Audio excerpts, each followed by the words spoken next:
தேனி மாவட்டம் குச்சனூர் சனீஸ்வர சுயம்பு சனீஸ்வர பகவான் திருக்கோயில். இங்கே வந்து ஆதி காலத்தில் வந்து தினகர மன்னன் ஒரு மன்னன் ஆண்டு வந்தார். அவருக்கு குழந்தை பாக்கியம் இல்லை. அவர் குழந்தை பாக்கியம் வேண்டி சனி பகவானை வரம் இருந்து தவம் இருந்தார்.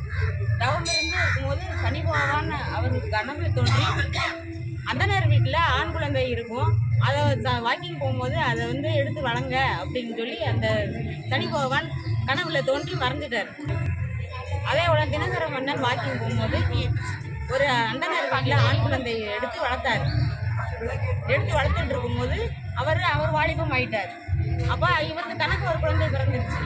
அப்போ 2 பேரும் அண்ணனும் தம்பியும் ரொம்ப சீரும் சிறப்புமா வாழ்ந்து வந்தாங்க அரசர் வீட்டில். அப்படி வாழ்ந்து வந்துகிட்டு இருக்கும்போது மன்னனுக்கு முடிசூட்டணும் அப்படின்னு சொல்லி மன்னன் சேனாதிபதி இவங்கெல்லாம் கூப்பிட்டு தலைவர்களை கூப்பிட்டு ஜாதகம் பார்த்துருக்காங்க. ஜாதகம் பார்க்கும்போது அந்த மன்னன் வந்து வரம் இருந்து தவம் இருந்து வேண்டிய பிறந்து வந்தாலும் 2 பேர்த்துக்கு முடிச்சு விடணும்னு சேனாதிபதி தலைவர்கள்லாம் வருந்தி அந்த மேலதாளமெல்லாம் கொட்டி அவங்க வீட்டில் திருவிழா மாதிரி நடந்துக்கிட்டு இருக்கும்போது அப்போ வந்து அண்ணனுக்கும் தம்பிக்கும் போட்டியாகி அந்த சேனாதிபதி இவங்கெல்லாம் தம்பிக்கு முடிச்சு விடாமல் தன் மகனுக்கு முடிச்சு விடாமல் வளர்ப்பு மகனுக்கு முடிச்சு விட்றீங்களே அப்படின்னு சொல்லி ஒரு போட்டி போறாமையில் வந்து சண்டை இழுத்து விட்டாங்க. அப்போ இந்த தினகர மன்னனோட மகன் வந்து சந்திரவதனன் அவர் வந்து தனக்கு அப்பாவுக்கு 7.5 சனி பிடிச்சதை தனக்கே அவருக்கு எந்த ஒரு கஷ்டமும் கொடுக்காம அந்த கஷ்டங்கள்லாம் எனக்கே கொடுங்க, எந்த ஒரு கஷ்டம்னாலும் நான் தாங்கிக்கிறேன்னு சொல்லி அப்பாவுக்கு எந்த கஷ்டமும் கொடுக்க வேணாம் அப்படின்னு சொல்லி அவர் சனீஸ்வர பகவானை வருந்தி இந்த இடத்துல முள்ளு புதரமா இருக்கும்போது விக்கிராமமா இது வந்து முள்ளு புதரமா இருந்த இடம். இந்த இடம் அந்த இடத்துல வந்து அவர் வேண்டி வருந்திருக்காரு. வருந்தி சனீஸ்வர பகவானை வருந்தி கேட்கும் போது அவர் வந்து வேண்டியிருக்காரு, இந்த இடத்துல அப்பாவுக்கு எந்த ஒரு கஷ்டமும் கொடுக்காம எனக்கே அந்த கஷ்டத்தை கொடுங்க அப்படின்னு அவர் தவம் இருந்து வேண்டி வருந்ததுனால சனீஸ்வர பகவான் அந்த இடத்துக்கு தற்செயல அந்த இடத்துல தோன்றி உனக்கு வந்து எந்த ஒரு கஷ்டமும் கொடுக்காம அவர் வந்து மகனுக்கு 2 மகனும் சண்டை இழுத்து விட்டு போர் நடந்ததுனால வாழை எடுத்து வீசிட்டு தன் வளர்ப்பு மகனை வெட்ட வந்திருக்காரு. தினகர மன்னன் வெட்ட வரும்போது அந்த இடத்துல விளக்கு ஏற்றுங்கம்மா, விளக்கு பார்த்துமா. சந்திரவதனன் வருந்தி கேட்டுக்கிட்டு இருக்கும்போது தினகர மன்னன் சந்திரவதனன் சதாகன் இவங்கெல்லாம் போர் நடந்துக்கிட்டு இருக்கும்போது சனீஸ்வர பகவான் அந்த இடத்துல தற்செயலாக தோன்றி உன்னுடைய 7.5 சனி கிரகத்தை தன் மகனுக்கு எனக்கே வரணும்னு உன் மகன் வருந்ததுனால உனக்கு எந்த ஒரு கஷ்டம் கொடுக்காம உன் மகனுக்கு அந்த ஒரு கஷ்டத்தை கொடுத்தேன். அதனால வேண்டி எந்த ஒரு சண்டையே வேணாம், 7.5 சனியோட தாக்கங்கள்லாம் குறையணும்னு சொல்லி இந்த இடத்துல இதே இடத்துல சனீஸ்வர பகவான் தோன்றி அருள் புரிஞ்சிருக்காரு.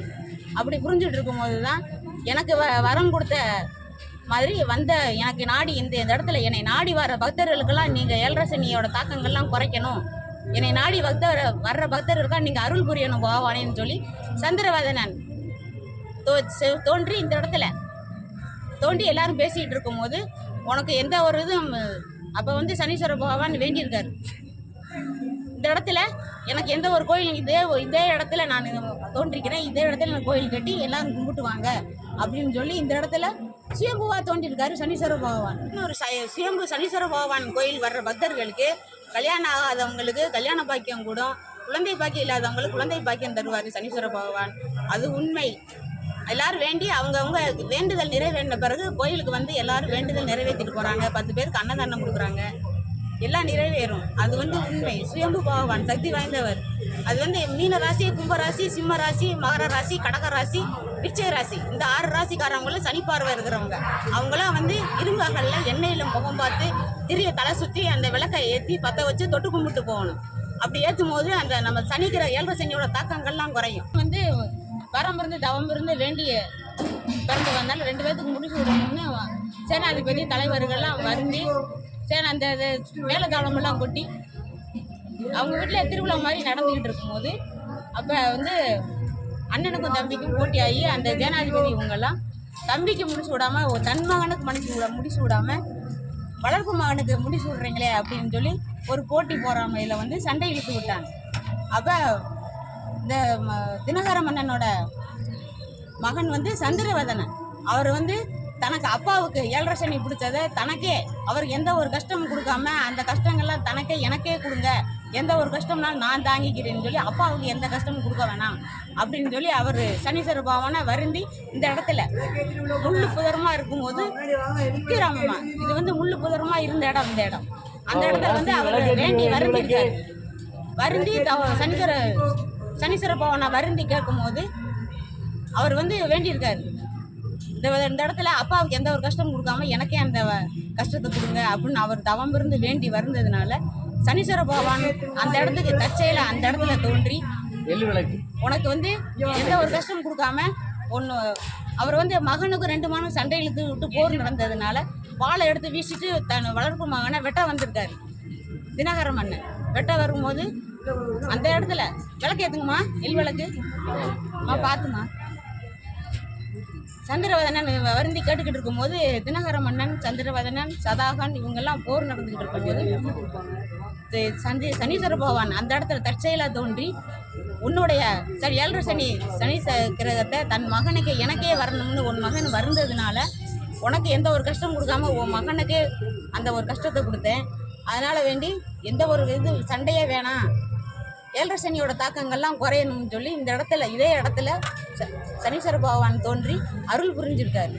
அப்படி புரிஞ்சுட்டு இருக்கும்போது தான் எனக்கு வரம் கொடுத்த மாதிரி வந்த எனக்கு நாடி இந்த இடத்துல என்னை நாடி வர பக்தர்களுக்கெல்லாம் நீங்கள் 7.5 சனியோட தாக்கங்கள்லாம் குறைக்கணும், என்னை நாடி வர்ற பக்தர்களுக்கெல்லாம் நீங்கள் அருள் புரியணும் பகவானேன்னு சொல்லி சந்திரவதனன் தோன்றி இந்த இடத்துல தோன்றி எல்லாரும் பேசிகிட்டு இருக்கும்போது உனக்கு எந்த ஒரு இதுவும் அப்போ வந்து சனீஸ்வர பகவான் வேண்டியிருக்காரு. இந்த இடத்துல எனக்கு எந்த ஒரு கோயில் இதே இடத்துல நான் தோன்றிக்கிறேன், இதே இடத்துல நான் கோயில் கட்டி எல்லாரும் கும்பிட்டுவாங்க அப்படின்னு சொல்லி இந்த இடத்துல சுயம்புவா தோன்றியிருக்காரு சனீஸ்வர பகவான். இதே பண்ணுறேன். இன்னொன்று டவுட்டு, இது வந்து சனிபானுடைய வாகனம், இது வந்து இந்தியாவிலேயே மோஸ்ட்லி இந்த கோயிலில் மட்டும்தான் உண்டு. இது வந்து எதுக்காண்டி போடுறாங்கன்னா அந்த உப்பு பொரியை வந்து அவங்க சனிதேசக்காரங்க அவங்க கைப்பட போட்டுருவாங்க. இந்த உப்பும் பொறி இருக்கும், இந்த ரெண்டையுமே அவங்க காக மண்டலத்தில் அந்த காக்கா உருவம் இருக்கும், அந்த உருவத்து மேலே போட்டுட்டு இந்த காகத்தை வந்து வலது பக்கம் போடுங்கிறாங்க, இடது பக்கம் போடுங்கிறாங்க, தலையை சுற்றி அந்த காக்கா மண்டலத்து பீடத்தில் வச்சு நோய் நொடி இல்லாமல் ஆரோக்கியம் சொல்லி வேண்டி தான் உள்ள சாமி தரிசனம் பண்ணுவாங்க. இதுதான் அந்த கோயில்பாடுமே வழிபாட்டு முறை. அதுக்கப்புறம் உள்ளே பார்த்தீங்கன்னா மூலவருக்கு வந்து இந்த எல்லையும் உள்ளே கொடுப்பாங்க. சாமி வந்து சுயம்புவாக இருப்பார், சுயம்புவாக இருக்கிறதுக்காண்டி இந்த எண்ணெய் காப்பு மட்டும்தான் பண்ணுவாங்க, மற்ற எந்த அபிஷேகமும் கிடையாது. அதனால் வந்து எண்ணெயும் அவருக்கு தானமாக கொடுப்பாங்க. இதான் அந்த ராசிக்கு பண்ண வேண்டிய முறை. நீங்கள் சொல்லுங்கள். அதாவது இன்னொன்று என்னென்னு கேட்டிங்கன்னா, இந்த கோயிலுக்கு வந்து நம்ம நினச்சா வந்துட முடியாது. சில பேர் சொல்லி நான் கேள்விப்பட்டிருக்கிறேன். அதாவது நான் நிறைய டைம் நினச்சிருக்கிறேன், வருஷக்கணக்காக நான் நினச்சிருக்கிறேன் வரணும்னு அப்படின்னு சொல்லுவாங்க. ஆனால் அவங்களால வர முடியாது. என்னென்னு கேட்டிங்கன்னா, இந்த வந்து சாமி நினச்சா தான் நம்ம இந்த கோயிலுக்கு வர முடியும் அப்படின்றது நிறையா பேர் எங்களுக்கு சொல்லி கேள்விப்பட்டிருக்கிறேன். கண்டிப்பாக நீங்களும் வாங்க. ரொம்ப விசேஷமான கோயில், சுயம்பு ஆலயம், தேனி மாவட்டம் குச்சனூர். கோயிலுக்கு வந்தாலே அவங்களுடைய சிறப்பு எல்லாமே அவங்களுடைய வாழ்க்கை நிலையும் மாறி அவருடைய அனுக்கிரகம் இருந்தால் தான் இந்த கோயில் வரும். அவருக்கு வந்து சேம்பர்கள் அவருக்கு வந்து 6 கண்ணு உண்டு. 6 கண்ணு பார்த்தீங்கன்னா பிரம்மா, சிவன், விஷ்ணு ஒவ்வொருக்கே இங்கே தான் அடங்கியிருக்காரு. திருநள்ளாறில் பார்த்தீங்கன்னா மூலவர் வந்து சிவன் தான் இருப்பார், சுற்றுப்புறத்தில் தான் சனிபவன் இருப்பார். இங்கே வந்து மூலவரே இவர் தான். இந்த கோயிலுடைய வந்து சேம்புவாக காட்சிக்கிறது. எல்லாரும் மட்டும் 7.5 சனிகளை 7.5 நாளில் குறைக்கிற பலன் இந்த கோயிலில் மட்டும்தான் சிறப்பு. எல்லாரும் வாங்க, அவருடைய பலன் நடக்கும். விளக்கேற்றனா விளக்கு, பூப்பொறி காக்கா தலை சுற்றி வைக்கணும். சனிக்கிழமையோட தாக்கங்கள் குறையும். பூப்பொறி போடுறது வந்து குடும்ப கண் பார்வை, கண் திஷ்டி விலகிறதுக்கு. காக்கா வந்து சனிக்கிழமை நிவர்த்திக்கு தலை சுற்றி வச்சு குடும்ப ஆரோக்கியம், நோய் நொடி இல்லாமல் ஆரோக்கியமாக இருக்கிறதுக்கு சனிக்கிழமை நிவர்த்திக்கு காக்கா சுற்றி வைக்கிறோம். அதுக்கப்புறம் மூலவருக்கு எள்ளு எண்ணெய் கொடுக்கணும். அவர் வந்துட்டு எண்ணெய் காப்பு சத்துவாங்க சுயம்புவாக இருக்கிறதுனால. எள்ளு பிரசாதத்துக்கு உபயோகப்படுத்திக்கிடுவாங்க. தேங்காய் பழம் வாங்கி அர்ச்சனை, பூ மாலை வாங்கி அர்ச்சனை பண்ணிக்கலாம். சொல்லுங்கள், அப்படி சொல்லுங்கள். மேசராசி பார்த்தீங்கன்னா அவங்களுக்கு சனி தசை முடிஞ்சு அவங்களுக்கு வந்து லாப சனி நடக்குது. அது எனக்கு தான். ரிஷபராசி வந்து கர்ம சனி நடக்குது, அவங்களுக்கு சனி தசை முடிஞ்சு. மிதுன ராசி பார்த்தீங்கன்னா பாக்கிய சனி, அவங்களுக்கு வந்து அஷ்டம சனி முடிஞ்சு இப்போ நல்லா இருக்குது. கடகராசி பார்த்தீங்கன்னா அஷ்டம சனி 5 வருஷம் முடிஞ்சு இன்னும் 2 வருஷம் இருக்குது. சிம்மராசி பார்த்தீங்கன்னா கண்டர சனி, இவங்களுக்கு 5 வருஷம் முடிஞ்சு 2 வருஷம் இருக்குது. கன்னிராசிக்கு பார்த்தீங்கன்னா ரோக சனி, இவங்களுக்கெல்லாம் சனி தசை முடிஞ்சு. துலாம் ராசிக்கு பஞ்சம சனி, இவங்களுக்கு சனி தசை முடிஞ்சு. விருச்சிக ராசிக்கு வந்து அர்த்தாசம சனி, இவங்களுக்கு வந்து இன்னும் 2 வருஷம் இருக்குது. தனுசு ராசி வந்து சகாய சனி, அவங்களுக்கு வந்து சனி தசை முடிஞ்சு டிசம்பர் 20 முடிஞ்சு. மகர ராசி பார்த்தீங்கன்னா பாத சனி 5 வருஷம் முடிஞ்சு இன்னும் 2 வருஷம் இருக்குது. கும்பராசி பார்த்தீங்கன்னா ஜென்மசனி, இவங்களுக்கு வந்து 2.5 வருஷம் முடிஞ்சு இன்னும் 5 வருஷம் இருக்குது. வேறு மீனராசி பார்த்தீங்கன்னா விரயசனி, இவங்களுக்கு இப்போ தான் ஸ்டார்டிங் ஆகுது. இந்த ரெட்டில் இருக்கிற ராசி எல்லாமே 6 ராசிக்காரர்கள் வந்து சனி திசை நடக்கக்கூடியவங்க. இவங்களாம் கண்டிப்பாக வந்து இந்த பகவானை தரிசித்து போனால் அவங்களுக்கு சனி திசை மாறும். பையனூர் சனீஸ்வர பகவானுக்கு எல்லாரும் வாங்க. அவங்களுக்கெல்லாம் தொழில் விருத்தி, ஆயுள் விருத்தி, குடும்ப விருத்தி, சனிக்கிற நிவர்த்தி நிச்சயமாக கிடைக்கும். எல்லா பக்தர்களும் வாங்க. வணக்கம். நன்றிங்க. டிவிங்களா?